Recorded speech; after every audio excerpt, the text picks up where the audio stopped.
Hi, my name's Aisha and today I'm going to show you how to set up the Cricut Maker 3 so that you can get started creating your own projects. If you like this video, don't forget to subscribe and hit the bell icon to be notified of future uploads.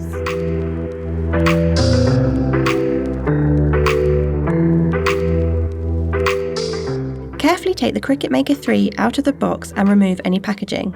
Within the box you'll find a welcome pack that includes test cut material, warranty information and Cricut Maker 3 booklet, as well as bonus smart materials, power cable, USB cable, premium fine point blade and housing, and the Cricut Maker 3. Start by inserting the power cable into the round hole on the back of the machine and open by lifting the lid on the top of the Maker 3. Power up the machine by pressing the on button.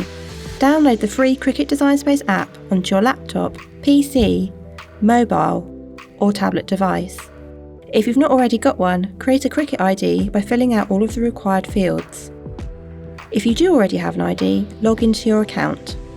Follow the on-screen instructions to set up your Cricut Maker 3, pairing your device via Bluetooth when prompted.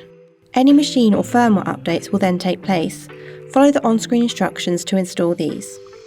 Before using your Cricut Maker 3, make sure it's positioned at least 10 inches from the wall. This will allow the material to pass through the machine freely. This rule also applies when using cutting mats.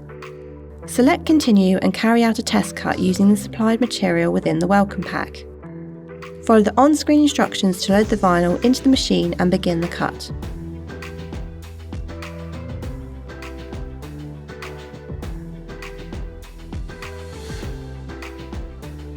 To charge your device at any point, plug it into the USB port on the right-hand side of the Cricut Maker 3. Additional blades and housing, along with essential tools, can be stored in the compartment on the base of the machine. Discover digital cutting with Hobbycraft.